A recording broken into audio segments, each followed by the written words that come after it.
this afternoon.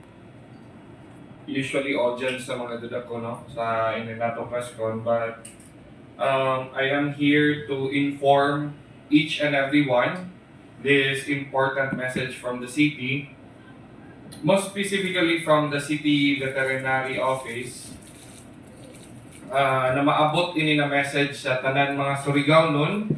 And also, dili ra kung mga Surigao nun, but also inin ato mga igsoon gikan sa lain-lain na mga munisipyo, kasilinganan ng mga munisipyo na jay interest magpasuyod ng animals such as baboy, inin ato mga baka, kabaw, sanan manok diri sa syudad ng Surigao. However, ang ato pinaka-concern ko man hapon na ako i-announce is with regards inin pagpasuyod ng baboy diri sa Surigao. So I will just lay the premise first kung kay uno naghimo kita ini na announcement. So last February 6, 2024,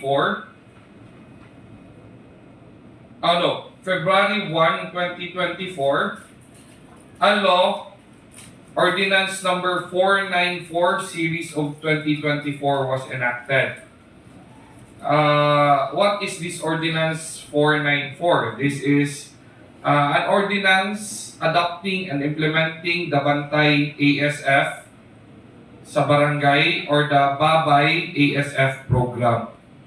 So, ini siya na ordinance, amoy niyang pagpalig-on para ang pagprotektar sa kada syudad, munisipyo na dili maapekturan ng ASF or an African Swine Fever, no? Oo. Na amoy niigo sa mga baboy nato kay swine galing.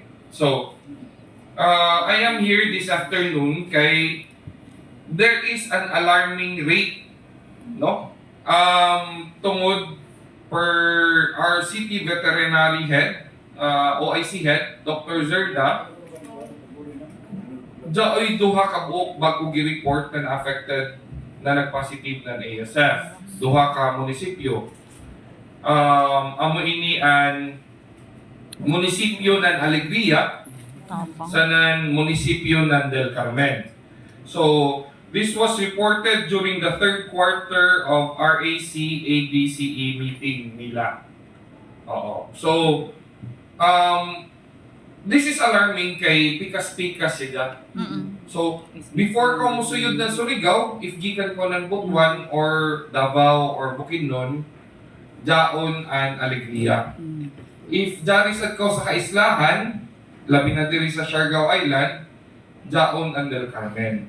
So why am I saying this right now? Kay uno man ato mga good specify in pag-implement nato sa Ordinance number 494. Ato ini gisulti ko man kay sa section 19 nandiyon na ordinance naglaong na violations and prohibited acts. Any person or entity found to have committed any of the following instances or acts shall be deemed in violation of this ordinance. Most specifically, jari, pwede nidyo silibon sa doon ordinance, sa man sa ato online, Section 19.7, movement or transport of animals, raw meat, processed meat, products into the city without permits and documents. So, kung mo transport, o mainit, sabi ni Saya attorney, kung magpasuyod kita ng buhi na animal, such as baboy, or karne, carcass gitawag, or bisan giprocess such as chorizo, or hotdog, or tocino, made out of pork, na wayay dokumento, in violation doon sila sa ini na balaod. So, attorney, may badya mahitabo kung masuyod doon diri, tapos why document? Kama ini ang naka-say-say sa section 20.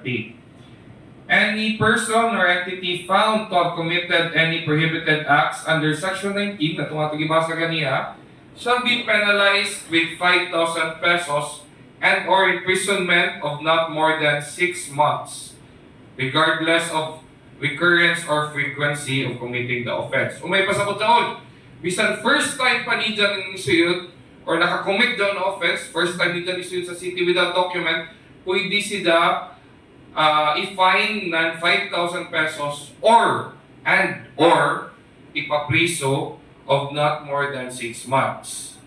Sanan, outright condemnation of carcass, meat, byproducts, and refusal of doing business in the city. Ako balikon ang ato trabaho diri City Mayor's Office together with the City Legal and City Administrator's Office. We are the executive body of the local government of Surigao, so we will execute and implement this law. Ako ray klaro na magpa-implementar kita ng stricto na pag-implementar ng ini na balaod. Tanan mo suyod sa Surigao na wayay papel, kung jay live animals, this will be put on hold before makasuyod diri sa ato checkpoint, kay di kita gusto na mapalik na sa kita sa red zone. Gusto na ko dyan klaro ko.